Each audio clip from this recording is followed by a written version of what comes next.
적당한 영양분을 섭취하는 것은 인간에게 있어서 생명을 유지하기 위한 필수 조건입니다. 고기가 좋다고 고기만 먹어서도, 채소가 좋다고 채소만 먹어서도 안 되죠. 영양분의 결핍이 생겼을 때 우리 몸은 반응을 하게 되는데 심각한 경우 죽음에 이르기도 합니다. 그러나 다양한 이유로 필수 영양분을 섭취하지 못하는 사람들도 있습니다. 특히 너무 춥거나 너무 더운 나라에서는 채소를 재배할 수 없어 영양 결핍으로 고생하는 환자가 유독 많죠.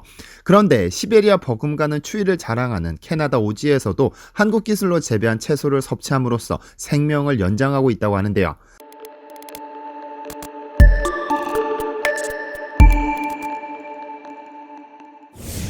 안녕하세요, 디스멘터리입니다. 잠시 중국의 역사를 살펴보겠습니다. 중국의 고대 교역로를 이야기할 때는 흔히 비단길, 즉 실크로드를 꼽습니다. 동서양을 잇는 길이면서 물품, 문화, 종교 등이 전달되던 중요한 교역로였죠. 중국의 장안을 시작으로 6,400km에 이르는 실크로드는 중원을 지나 타클라마칸 사막과 타미르 공원, 중앙아시아 초원, 이란 고원을 지나 지중해와 로마로 이어지는데요. 이 실크로드는 동서양의 만남을 하나의 상징으로 보여주는 역사상 최고 교역로로 부릅니다. 그런데 이 실크로드보다 200년이나 앞서 존재한 교역로가 있습니다. 바로 차마고도인데요.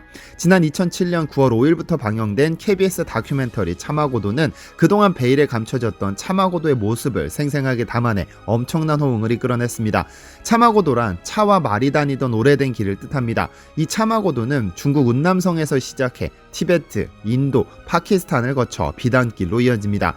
마방이라 불리는 상인들이 말과 야크를 이용해 중국의 차와 티베트의 말을 사고 팔기 위해 이용했죠.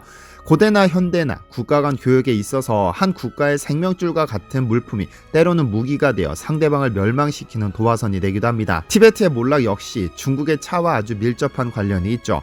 차마고도 교역은 송나라 때부터 시작됐는데 보이차를 만든 중국인들은 티베트와 몽골 등 고원지대에 사는 유목민들에게 차를 공급하고 대신 말을 가지고 왔습니다.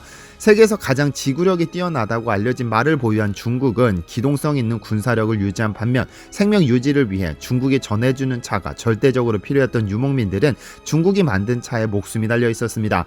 채소나 과일이 전혀 없는 유목민들에게 중국이 만든 차는 유일한 비타민 공급원이었기 때문에 사실상 생명수에 가까웠죠. 송나라 때 말 한 필은 보이차 1800근과 바꿀 수 있었는데 당나라 시대로 접어들면서 말 한 필은 보이차 60근으로 가격이 폭락하고 말죠. 왜냐면 중국은 이미 이전부터 들여온 말을 번식시켜 그다지 필요성을 느끼지 못했지만 티베트는 달랐습니다. 중국이 보이차를 전해주지 않으면 생명을 유지할 수 없었으니까요. 그래서 한때 중국을 위협할 정도로 강력했던 티베트는 자신들이 전해준 말을 타고 달려온 한족에 의해 멸망하고 맙니다. 작게는 한 인간의 생명이, 크게는 한 국가의 운명이 아주 간단한 영양소 하나로 결정되기도 합니다. 지난 2014년 캐나다는 한국에게 제발 살려달라는 구조 요청을 보내옵니다. 이대로 아이들을 떠나보낼 수 없다며 제발 살려달라는 부탁이었죠. 사연은 이렇습니다.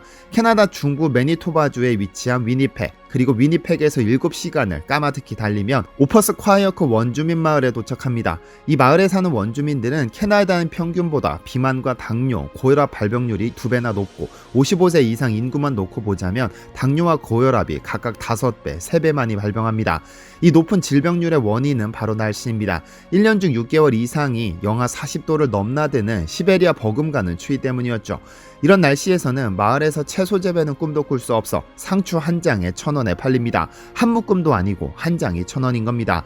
그래서 오퍼스콰이어크 주민들은 태어날 때부터 야채보다 육류 섭취가 많았고 채소가 부족한 식습관은 자연스럽게 비만, 당뇨, 고혈압과 같은 대사성 질환을 불러왔습니다.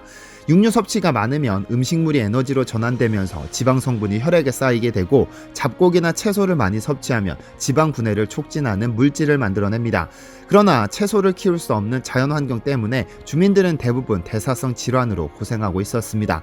그러다 한국과 캐나다가 자유무역 협정을 체결하면서 매니토바주 세계무역센터는 경북 테크노파크를 방문하게 되는데 이 자리에서 식물공장 전문업체인 키스트 엔지니어링을 둘러보고는 오퍼스콰이어크 원주민들에게 식물공장을 설립해달라는 제안을 하게 되죠.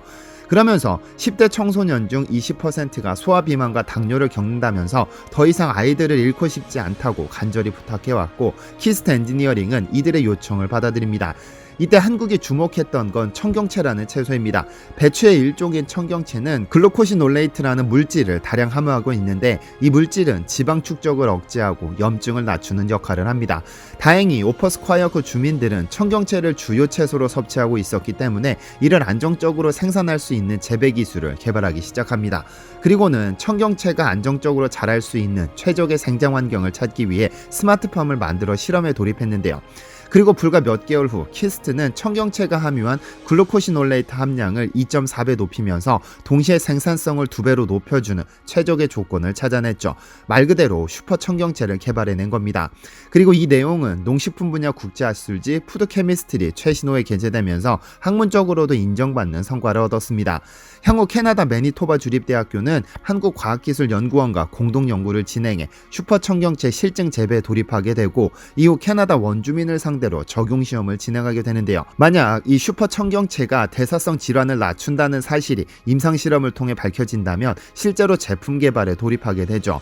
만약 이 제품이 생산되면 원천 기술 확보부터 생산, 판매까지 이어지는 가치 사슬이 만들어집니다. 현재 키스트는 청경채 이외에도 다양한 채소에 비슷한 기술을 적용하는 연구를 진행 중인데요. 사실 채소는 인간의 체내에서 없어서는 안 될 필수적인 물질들을 다량으로 함유하고 있습니다.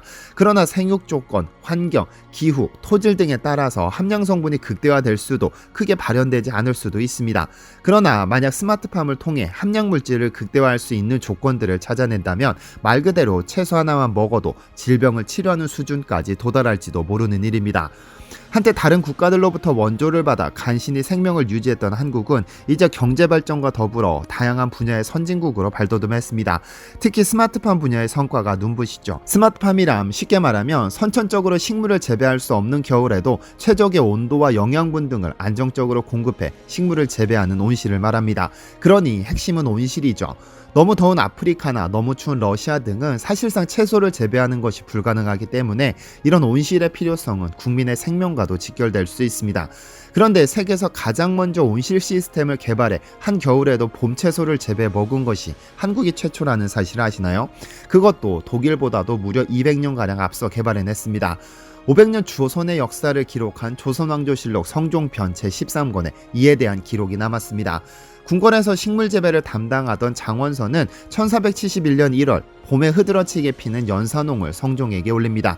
그랬더니 성종은 제때 핀 것이 아닌 꽃은 좋아하지 않으니 앞으로는 올리지 말라고 하죠. 봄에 피는 꽃을 한겨울 1월에 임금에게 진상했다는 것은 한 가지 사실을 증명해 줍니다. 조선시대에 이미 봄에 피는 꽃을 겨울에 재배할 수 있는 기술이 있었다는 사실이죠. 바로 온실 기술입니다. 이렇게 식물이 자랄 수 없는 한겨울에도 채소를 먹겠다는 인간의 바람은 아주 오래전부터 표출되어 왔고 1619년 독일에서 최초라고 불리는 온실이 등장합니다. 바로 하이델베르크 온실인데요. 그런데 공식적으로 세계 최초의 온실 기술은 한국이 먼저 발견해 실용화시켰습니다. 그것도 무려 179년이나 앞서서 말이죠. 20년 전인 지난 2001년 10월 폐지 더미에서 산가요록이라는 책이 발견되면서 증명되었습니다. 1450년 세종 시절 전순이라는 인물은 산가요록, 즉 산에 사는 백성들을 위해 필요한 책을 편찬합니다. 원본이 아닌 한무필사본으로 발견된 산가요록은 심하게 손상되었지만 책 끝부분에 산가요록 마침이라는 기록이 있고 전순이 찬이라고 적혀 있어 이 책을 전순이가 편찬했음을 알 수 있습니다. 전순이라는 인물은 입지전적인 인물입니다. 궁중에서 음식을 담당하는 시기에서 출발한 그는 대통령의 주치의급으로 불리는 위치까지 출세한 인물인데요. 이 산가요록에는 당시의 생활에 필요한 내용을 기록하고 있는데 농사, 주조, 조리, 저장 등을 아우르는 일종의 농업 백과사전격입니다. 그중 동절양채라는 챕터에서는 겨울에 채소를 키우는 방법에 대해서 기록하고 있는데요. 여기에 바로 현재의 온실에 대한 기록이 나오게 됩니다. 원문을 살펴보면 제일 먼저 임의의 크기로 온실을 짓되 3면을 받고 종이를 발라 기름칠을 한다. 남쪽 면도 살창을 달고 종이를 발라 기름칠을 한다. 구두를 놓되 연기가 나지 않게 잘 처리하고 온돌 위에 한 자반 높이의 흙을 쌓고 봄 채소를 심는다. 건조한 저녁에는 바람이 들어 들어오지 않게 하되 날씨가 아주 추우면 반드시 두꺼운 날개를 덮어주고 날씨가 풀리면 즉시 철거한다. 날마다 물을 뿌려주어 방 안에 항상 이슬이 맺혀 흙이 마르지 않게 한다. 단 밖에 솥을 걸고 둥글고 긴 통을 만들어 그 솥과 연결시켜 저녁에 불을 지펴 솥의 수증기로 방을 훈훈하게 해줘야 한다라고 기록하고 있습니다. 보통 온실의 핵심은 난방, 가습, 채광의 3요소를 갖춰야 하는데 전순이가 기록한 이 온실은 이를 모두 만족시킵니다. 온돌난방을 이용해 토양의 온도를 유지시키고 아침 저녁으로 가마솥을 끓여 만들어진 습기가 온실로 공급되었고 한지에 들기름을 발라 빛의 투과율을 높여 온실 내부로 빛을 받아들였습니다. 600년 전에 이런 기술을 발견해냈다는 것은 얼마나 많은 실험이 있어 왔는지를 직관적으로 알 수 있는데요. 이는 독일의 하이델베르크 온실보다 월등히 뛰어난 기술인 것으로 알려졌습니다. 독일의 온실의 경우 난방을 위해 난로를 이용해 공기를 데웠는데 이는 근본적인 해결책이 될 수 없습니다. 왜냐하면 식물이 자라기 위해서는 공기가 아니라 땅속이 따뜻해야 하니까요. 그래서 독일의 온실에서는 화분이나 추가적인 재배 시설을 필요로 했지만 조선에서는 방바닥을 따뜻하게 만들어 흙의 온도를 높였기 때문에 재배 시설을 추가할 필요가 없었습니다. 채광의 경우도 같습니다. 독일에서는 햇빛을 받아 따뜻하게 만든 것이 아니라 난로를 이용해 공기를 데웠는데 난로의 뜨거운 열기는 습기를 빼앗았습니다. 그래서 습기 문제를 해결하고자 물을 데운 수증기를 직접 쏘아 올렸더니 식물이 데쳐지는 현상이 발생한 것입니다. 그러나 조선의 경우는 한지에 들기름을 발라 투광성을 높였는데 작은 수증기 입자는 밖으로 배출시키면서 햇빛은 받아들여 성장에 적합한 햇빛을 일관되게 공급할 수 있었습니다.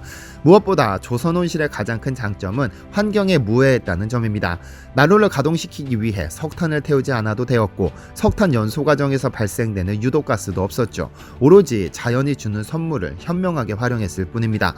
세계 최초의 온실을 조선에서 만들어냈다는 사실을 확인한 전문가들은 철저한 고증을 거쳐 2002년 남양주시 서울종합촬영소에 세계 최초의 과학 영농 온실을 복원했습니다.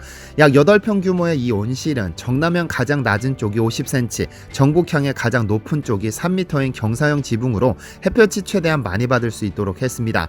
그리고 현재 사용되는 철물 등의 건축 자재들을 완전히 배제하고 조선시대에 사용된 건축 방식을 그대로 적용했죠. 온실이 완성된 후 주기별로 온도와 습도를 조사한 결과 땅속 온도 20도, 실내 온도 10도 이상으로 유지된다는 사실을 확인했습니다. 이로써 조선시대에 만든 온실이 실제로 가능했다는 것이 증명되었습니다. 현재 대한민국은 스마트팜을 통해 불가능이라고 불리던 극한의 지역에서 식물 재배에 성공해내고 있습니다. 이는 인류의 발현입니다. 그리고 이러한 기술을 가능하게 한 것은 어쩌면 조선시대부터 온실을 만들어 사용했던 DNA가 현재까지 남아있는 것이 아닐까요? 시청해주셔서 감사합니다.